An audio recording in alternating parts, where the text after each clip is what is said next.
Hello YouTube, this is a walk around of my 2009 Kawasaki Brute Force 750. Some of you may remember if you've seen a couple of my other videos and walk-arounds. I've had a couple different quads. I've had a Project YFZ. There's the Banshee, still getting fixed. I got the motor back. I'm just waiting to take the frame in to get powder coated, but that's another story. Anyways, as you can see, it's kind of making its way farther from stock. My last project quad was a Polaris 850 XP, and as some of you may know, that I sold it because it was a Polaris in many different ways.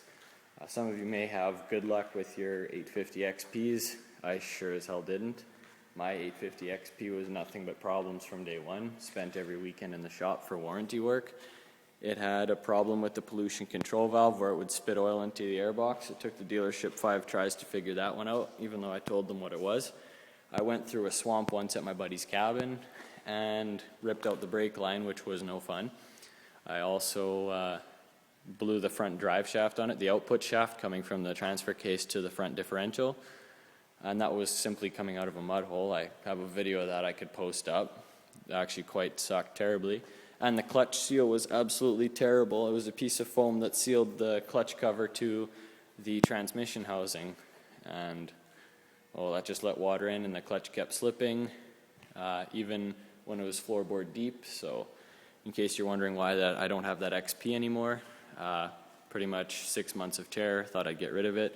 I picked this guy up on Kijiji for 7,500 bucks. It only had 200 kilometers on it, not a speck of dirt.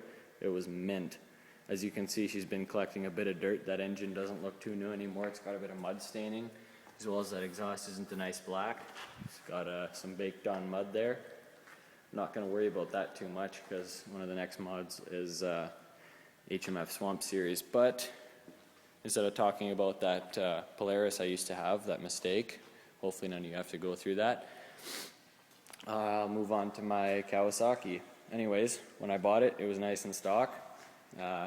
Still got a ways to go to be completely aftermarket, but one of the first things I did was a snorkel kit. As you can see, I finished it off in a box liner. It's just an undercoating. You can buy it at your local parts store. You just spray your risers with that.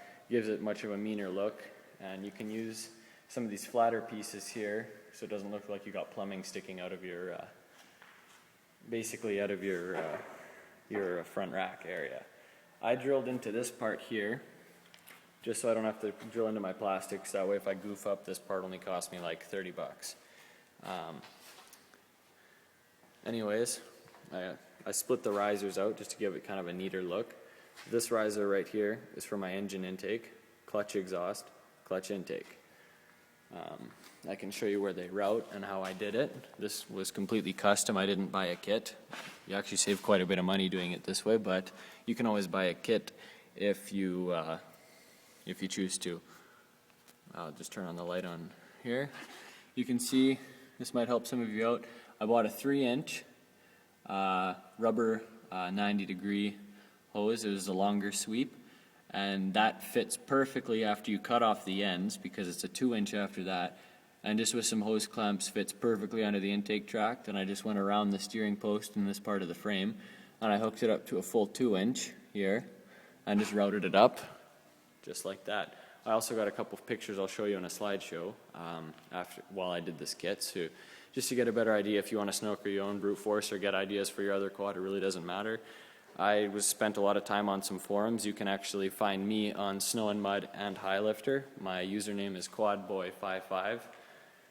Go figure, same as my YouTube channel, sort of. But that's how I routed it. Just used some PVC glue, came out quite nice. For the clutch intake, basically just hose clamps right up to the stock boot and comes very simply right up to the far left if you're facing the quad. The center snorkel comes from, I believe, a 3-inch or 4-inch, I'm not too sure, I forget, 3-inch right there. It says right on there, 3-inch to 2-inch. and that just slips right on top. It's quite a bugger if you don't do it without a bit of oil, so just line a bit of oil around that, and when it slips right on, tighten that up, and the snorkel just runs from here across. I also used a couple rubber boots to go from here to connect this, so the whole snorkel just comes apart nice and easy if I ever decide to go back to stock for some stupid reason. But you can see it kind of runs up there. It's a bit dirty. I was mud bogging it this weekend, had a lot of fun. Way better than my Polaris because this thing's never had any problems. Well, I can't say never had any problems. The only problem I've had with this thing in this first 2 months is my taillight burnt out. But that's one of the mods I did, is I did tint the taillight cover. It still lights up nicely, but you can't see it because the bulb's burnt out. I have to get another one of those. One of the next mods I did, right after snorkels, on tinting the taillight, was these 28-inch. They're 28 by 12-12 in the rear and 28 by 10-12 in the front. So steering's a little bit easier. It's a lot stiffer. The Gorilla Silverback tires, they're actually manufactured by ITP.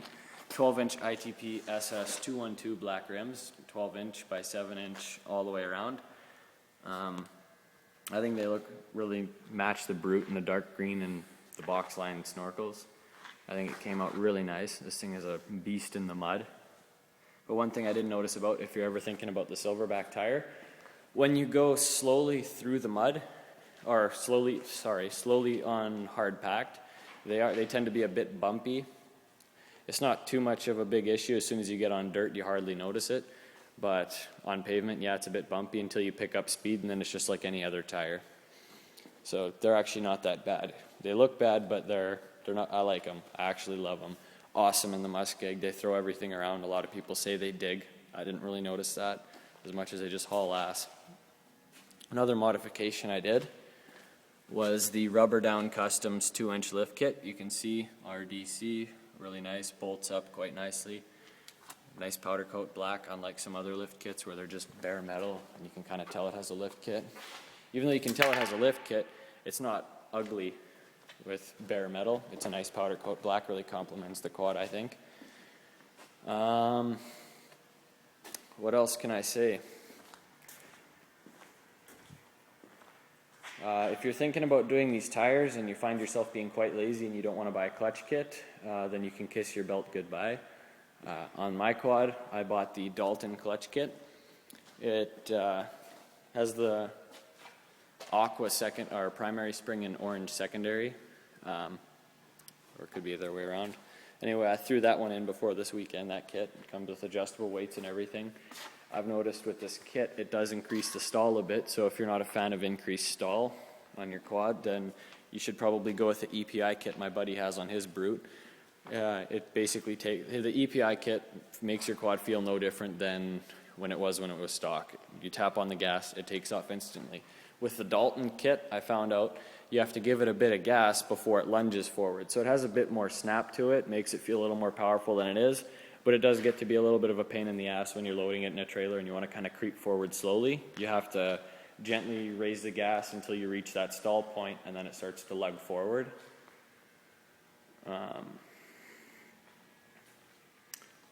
That's pretty much all I can say about it right now. Those are all the modifications that I have done to it. Stay tuned. Don't forget to subscribe to my channel. And you'll see more of this Brute Force, hopefully. She hasn't been breaking down on me yet, so I'm quite proud of it. Hasn't seen the dealership once. So anyway, I love it. If you're curious about any of the future mods I'm doing to it, oh yeah, it's also got a worn winch. Go figure, you kind of need one of those.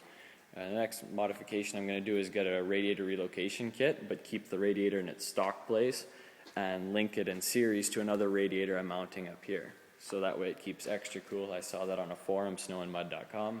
Some guy was doing that. Seems like a great idea. Another mod would be to get the Terex belt out of the Kawasaki Terex side-by-side. It's a little bit stronger, should bolt right in place, or not bolt, just slip right in place, the stock belt. And just to be safer than sorry. No one likes blowing a belt. Next mod after that should probably be a Power Commander and an HMF Swamp Series XL exhaust because I like my quad to be loud. That's my quad. Thanks for watching.